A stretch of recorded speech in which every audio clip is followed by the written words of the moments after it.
Hello, everyone, and welcome to Let's Talk Opera. My name is Professor Joshua Borths, and I'm the Director of Opera Theater at James Madison University. And I am so excited today to be talking to you about the contemporary masterpiece, Intelligence.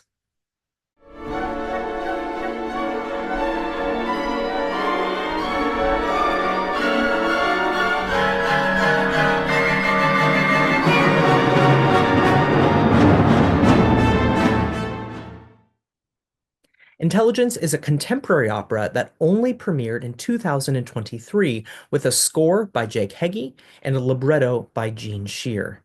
This production in Houston was co-conceived with the contemporary dance ensemble Urban Bushwomen and went on to be nominated for a Grammy for Best Opera Recording. So I encourage you to be following all the Grammy news as we head into the awards season and to be cheering on Intelligence. This recording is also available for you to listen to if you want a preview beyond this Let's Talk Opera of the music and drama. This opera is based on historical fact about two women, one enslaved and one free, who lived in Richmond, Virginia, who served as spies for the Union Army during the American Civil War. There is so much important and fascinating history that is going to be depicted in this opera. And luckily for us, Virginia Opera has done a great job preparing a number of panels and events and resources where we can really explore that historical moment. For example, I encourage you to check out the book Southern Lady Yankee Spy, which is serving as Virginia Opera's book club selection for Intelligence. Therefore, in this Let's Talk Opera, I want to treat this time a little differently. Instead of diving into the plot and the story and give lots of musical examples and things like that, since this is a piece that we're all going to be experiencing for the first time, after all, the piece is only 2 years old, I want to take this opportunity to really think about the broader moment that we are in contemporary opera and how to go about listening and taking in an opera for the first time. This piece is new to me. I have never seen it on stage. And so I'm going to be sharing ways that I think about new music when I sit down at the opera house. So let's start with contemporary opera. What do we mean by that term?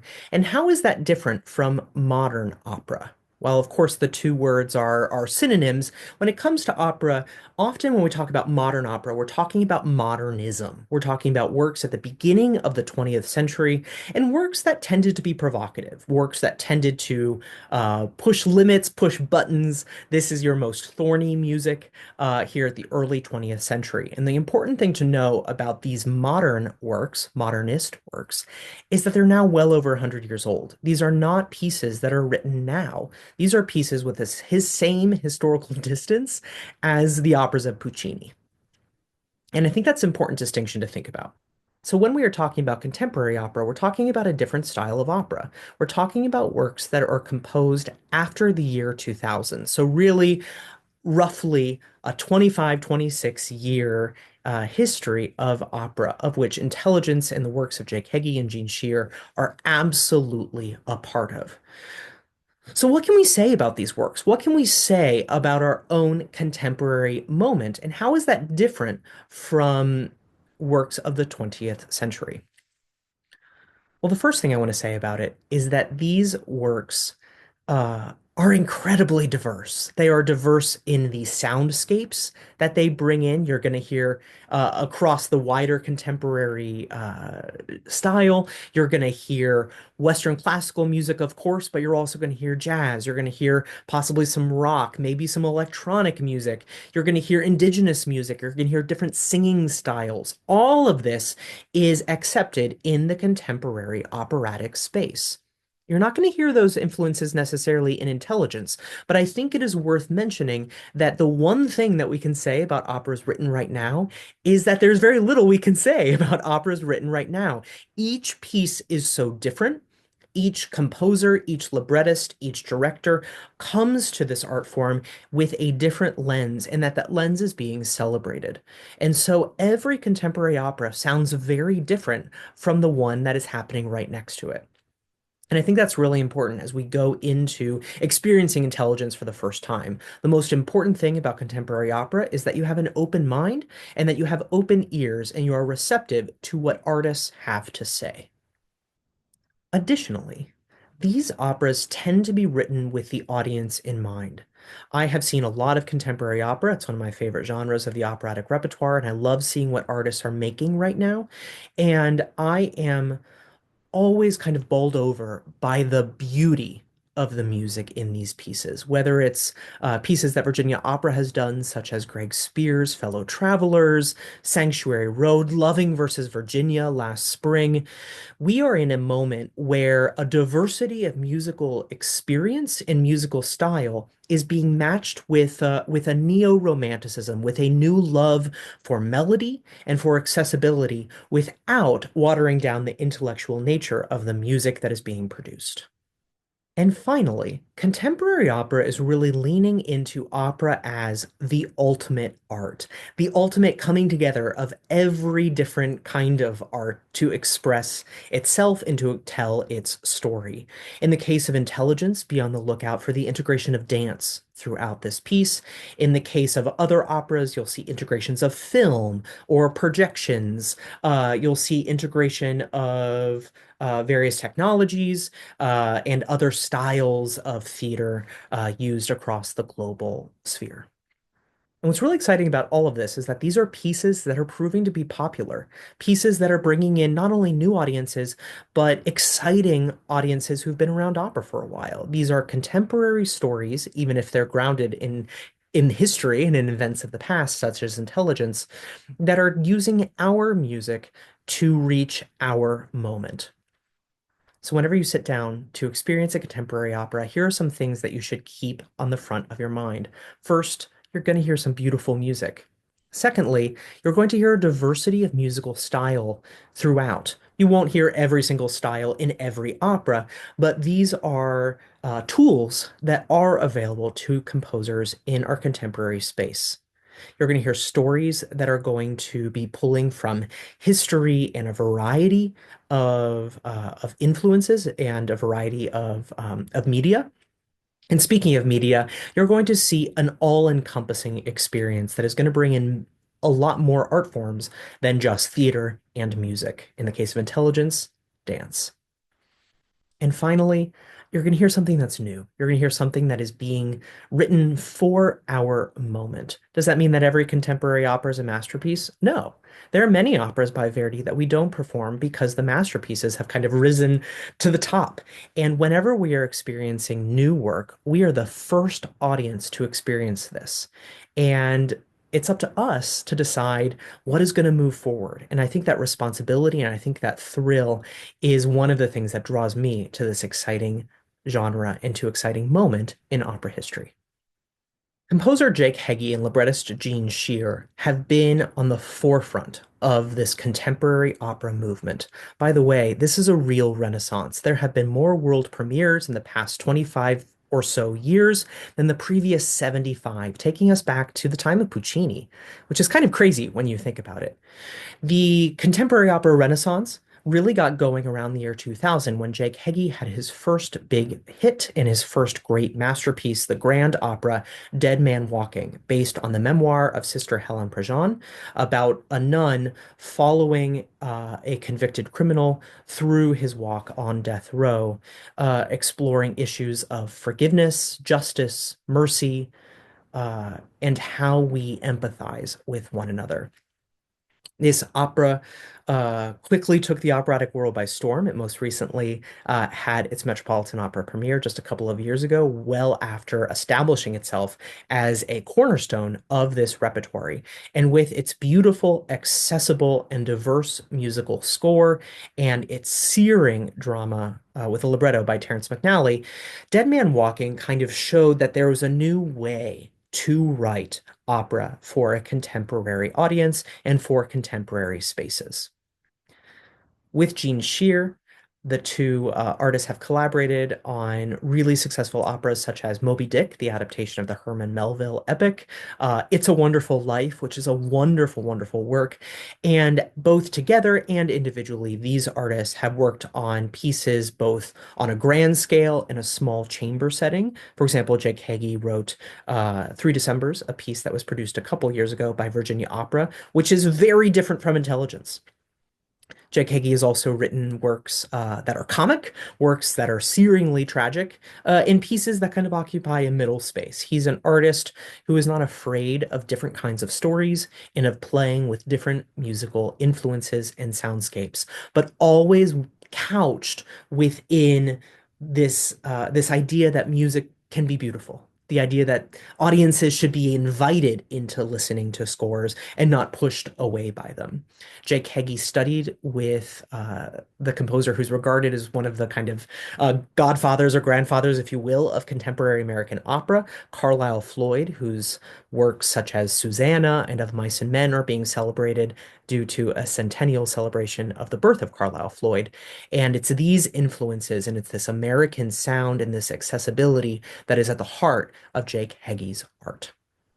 And so now, with that wider historical context in mind, let's turn our attention to intelligence in particular.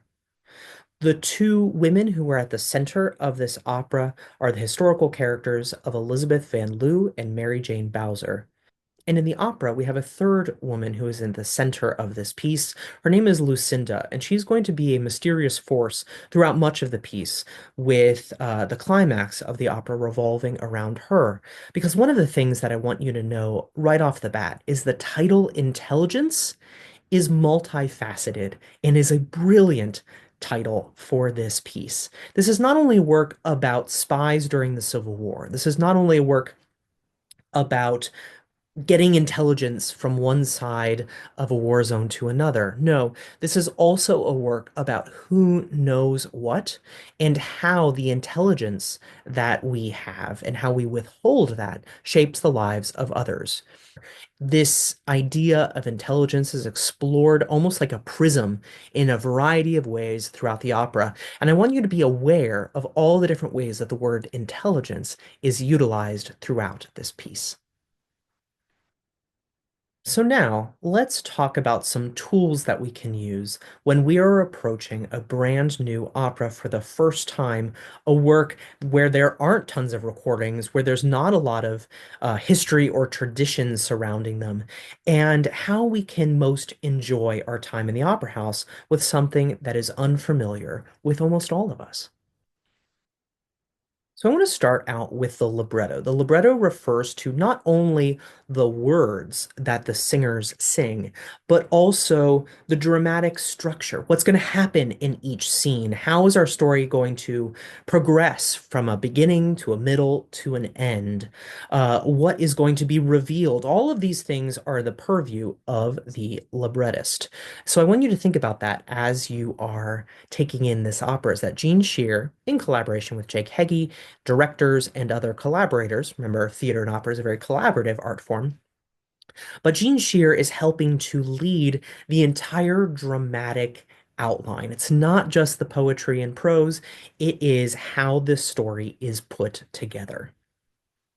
Carlisle Floyd, one of the composers I already mentioned, who was a mentor for Jake Heggie and is at the heart of the 20th century American opera revival, said that the art of writing libretto, since he wrote all of his own libretti, is the art of distillation. When you sing something, it takes longer to say. So, unlike a play where a character can go into a stream of consciousness or can use lots of words, talk very quickly, in a libretto, you can't necessarily do that. Every word is put there with intention, giving room for music to expand it. It's a very different style of writing a drama than any other dramatic art form, whether it be a play, a musical that has dialogue in it, or a novel or something like that. When I sit down to experience a new opera, I'm always interested in how the words are going to delineate each character. Notice how different characters talk. Do they use long sentences with really high level vocabulary? Do they speak very simply and emotionally? Or are they very cut, dry, and logical? You're going to learn a lot about characters based on the words that they use to express themselves across the entire opera. So be paying attention to that. How are our two main characters, well, three when you had Lucinda, how do they express themselves? How are they the same and how are they different? How do they relate to each other, and how they do they relate to other characters when men walk in the room, when people who are their enemies walk in the room, when they have to withhold information in order to keep up the appearances of being Southern sympathizers while actually being spies for the Union Army. Be paying attention to how the words shift, because that is going to help you more engage with this opera and really understand what Gene Scheer is doing in the libretto of this piece. Also pay attention to words that rhyme and reoccur, words that repeat. Many contemporary opera libretti are written in prose. These are not written in rhyming couplets. We're not in strict formal poetic verse. This is really a dialogue that is set to music in many cases. But one of the things that I so admire about Gene Scheer is that he's not afraid to bridge poetry from his prose. So pay attention to when suddenly there's a rhyme scheme. Pay attention to when a word you've heard before comes back. For example, pay attention to the phrase, the very simple phrase, what a great art of distillation, of the phrase, Lord have mercy. Pay attention to who says that and how those words reoccur throughout. Pay attention to when we get to a climactic point where suddenly poetry comes bursting forth. When arias happen, suddenly you're going to hear more elevated emotional language coming out of the prose discussion that has been happening up to this point. And finally, be paying attention to the subtext. And in the opera Intelligence, an opera about spies and subterfuge and deception, the subtext is going to be vitally important. There is going to be a lot that characters won't say. One of the things we must always remember when we are taking in drama on the stage is that characters can lie. Just because they say something doesn't mean that's what they mean. And one of the things that I so admire about this opera as I've been exploring it and I look forward to seeing on stage is how subtext is utilized throughout this piece. So when we're experiencing libretto for the first time as we take in a piece, we are taking in how the piece is structured. We're asking ourselves what's happening in each scene. What have we learned that we didn't know before? We are looking at how the words delineate each character in their vocabulary, in their sentence structure, how they relate to one another, and how they relate to other characters, and how those choices shift as different events occur throughout the opera. We're listening for the line between prose and poetry, listening to when words repeat and come back, listening to when suddenly words rhyme and we move from simple dialogue to elevated emotional poetry. These are subtle shifts that Gene Scheer is expert at and are beautifully utilized throughout Intelligence. And finally, we're always asking ourselves, what is not being said? What is it that the characters must hide? What is it that is behind the words that are uttered? So now would be a great time to talk about how to listen to new music, and we will be looking at one musical example in detail to illustrate some of these techniques. In opera, music predominantly has two functions: to give us a soundscape, an emotional world, a location, an historical time period, a feeling, whatever it might be. We call this a soundscape. What is the vibe of what's happening in the opera? That's one way that music is utilized. The other is subtext to tell us what the words aren't. This is how music and drama are gorgeously linked in almost every successful opera production. When a character says they're fine and the music is sad, we know they're not. It's a great classic example of how subtext can be used, and it is used in lots of nuanced ways throughout Intelligence, as we'll see in just a moment. Similar to the libretto, music is given meaning by repetition, by musical ideas coming back. Think about a basic pop song that you'd hear on the radio or your favorite song from your youth. You're going to usually have a verse and then a refrain, and then the verse is going to come back, and then the refrain is going to come back. The words of the verse might be different. The words of the chorus or refrain are probably the same. This is a simple illustration of how music is given meaning through repetition. In opera, we have a term for these little uh, melodies that come back again and again. We call them motives or leitmotifs if they change and grow as the opera progresses. And Jake Heggie is a motivic writer. In the course of his gorgeous operas, we are going to hear lots of musical themes in and amongst the subtext and the soundscapes that are going to give us clues that help give the music meaning. So we're going to be listening for music that repeats. We're also going to be listening for music that has lots of variation, music that changes. When characters enter the stage, there's almost always a musical shift. The power dynamic of the scene shifts, the rhythm shifts, the soundscape shifts. So be aware of how those shifts occur throughout. So, as a quick recap, we're going to be listening for the soundscape, defining what emotions, what styles, what historical events are brought about by what's happening in the orchestra and in the vocal line. And we're going to be paying attention to subtext, to what is the orchestra telling us that the singers themselves cannot. We're also going to be paying attention to how music repeats and is varied, constantly saying, "Oh, I recognize that. That's happened before." And in intelligence, this becomes really important because as different characters start to sing the music of other characters, we realize that these characters may be more linked than originally may have been presented. And finally, whenever we are listening to new music, we need to open our ears and we need to think both horizontally and vertically. Most of us are pretty good at listening horizontally. After all, we read all the time, right? We are very comfortable with taking in a line of text. We're very comfortable listening to a voice.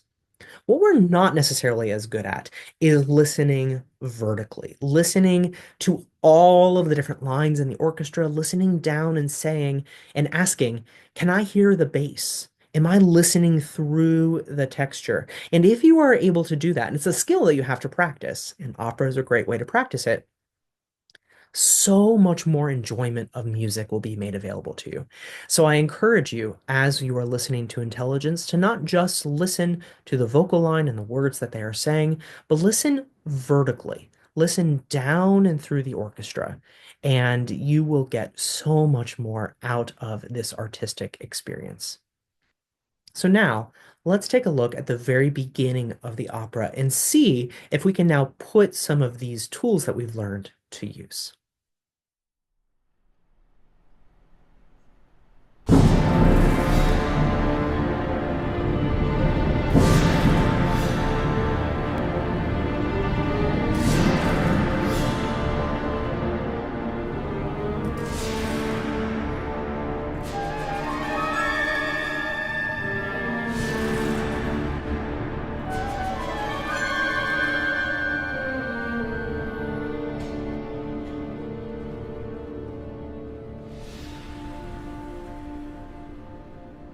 Halfway across the ocean, all the winds do blow, whose arms were holding me then. Okay, so I'm going to pause right there. We are just 40 seconds into the opera, and already my mind is kind of blown. There's so much information that is coming to us. First, what is a soundscape? We clearly are in a dark moment, and with the percussion that's going zoom, zoom, you get the sound that to me evokes maybe a saber coming out, maybe the reloading of a gun. It's also the sound of chains of metal. And we have this kind of the sense of doom throughout. Additionally, in the midst of the soundscape, we start to get a melody that is going to end up being really important to this opera that goes da da da da da da da da. The fact that it repeats twice tells us that Jake Heggie is saying, pay attention to this, listen to this. It's going to be important moving forward.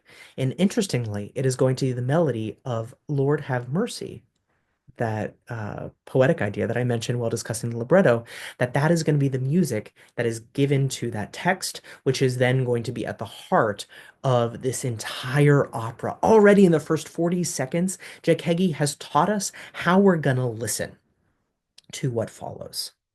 So we have a soundscape that evokes the tumultuous moment of the American Civil War, with the metallic sounds, with its feeling of explosion there at the beginning. We have the repetition of a musical idea already that is at the heart of this piece. And now we are going to see how this unfolds. And a voice then has come in that the orchestra drops out. This is going to be a cappella, and it has the feeling of an African American spiritual to me. You get this sense of this lone voice singing this song, bringing in a different musical style than maybe we'd expect to hear in many operas.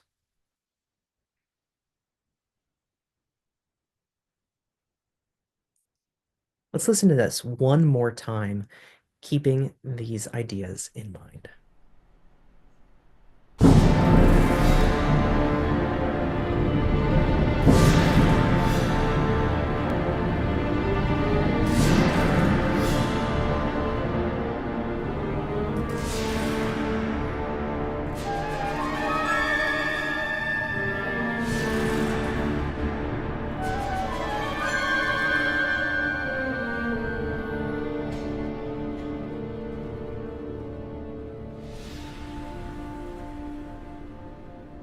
Halfway across the ocean, all the winds do blow,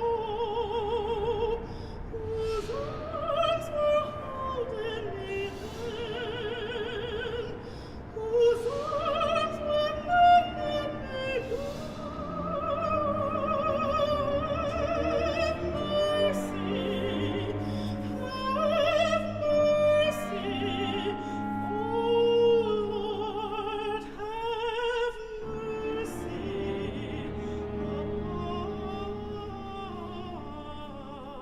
upon. So I hope in a second listen, you now are a little more attuned to some of these ideas we've been talking about and are being more conscious of listening both horizontally and vertically as we go through. Again, this is just one musical example, but these are the kinds of things we should be doing as we listen to the work as a whole.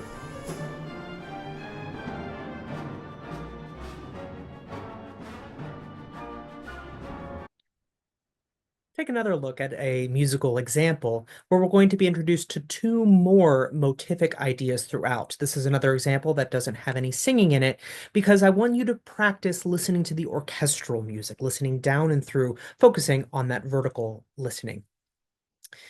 Let's take a listen. This comes from one of the many dance interludes throughout the opera.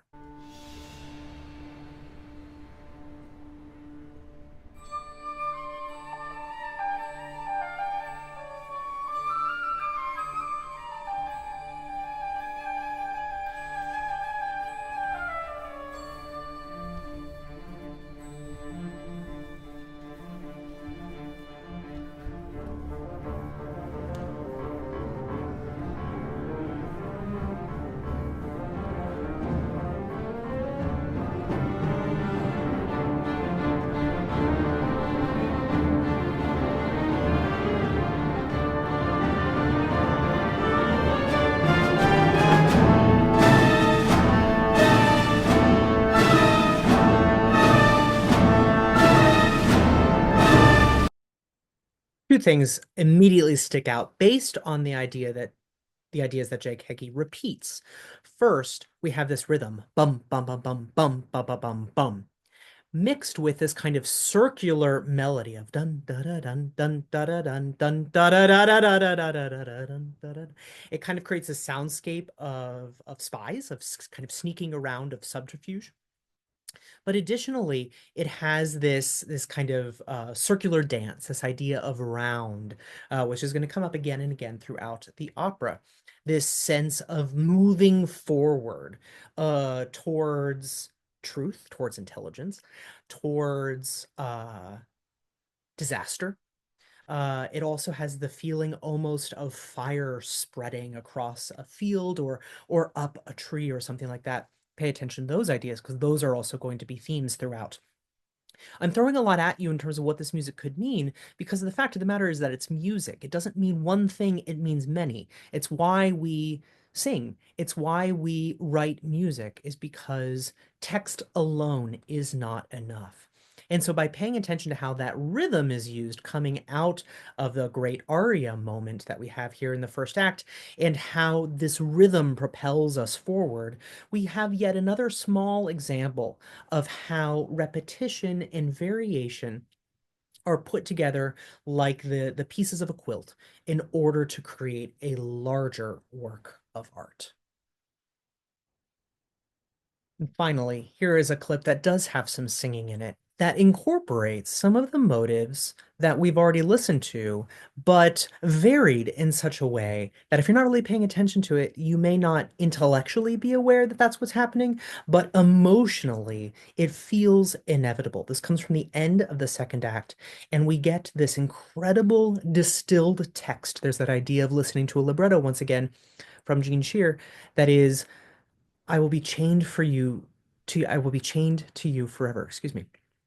And I want you to listen to that melody, which we've heard previously, and the way that the music creates a chain depicting the individual words that these characters are expressing. If I do this thing, I'll be chained to you forever, chained to you forever, chained to you.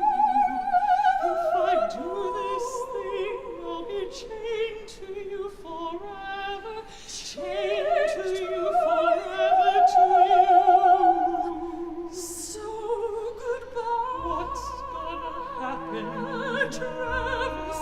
I have to survive the story unfolds. So here's what So good. Da da da da da da da dun da da dun dun. It's the same thing, just at a different pace, different tempo. And so hopefully that gives yet another illustration of how to go about listening to this brilliant contemporary opera. And now I would like to turn our attention to this new production. This is not the physical set and costumes that were produced in Houston. This is a new production that Virginia Opera has put together with a set by Stephen Kemp and costume coordination by Pat Seiler. And here are just some visual images of what you are going to see when you come to the opera. Notice that visual design, the sets, the costumes, the staging, function in a very similar way to the opera and the music. You'll notice the surround of a quilt being an important artistic expression of throughout Black culture, and particularly of people who were enslaved in the period that we are discussing here in this opera.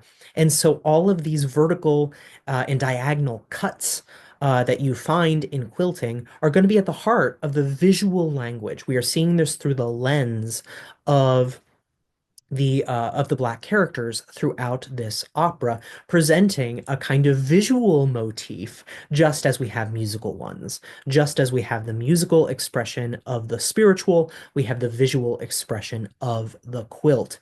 And very seamlessly will go from location to location to location. Also notice this dominant tree in the back. A tree plays into the detailed plot of this opera, but also serves as yet another visual symbol, another visual metaphor for what is happening here. Roots that are hidden under the ground, trees that grow and expand, that bring life, that burst forth in surprising ways. All ideas that are deeply relevant to this opera as a whole. I cannot wait to see this production on stage, and especially brought to life by our fabulous cast, several of whom were involved in that world premiere production at Houston in 2023. And so they were in the room with the creators, with the original cast, bringing this story to life. And I look forward to seeing those insights and these fully fleshed out characters with thrilling voices to audiences here at Virginia Opera. This production will feature the Virginia Symphony Orchestra and is conducted by Adam Turner, with several performances being conducted by Brandon Eldridge.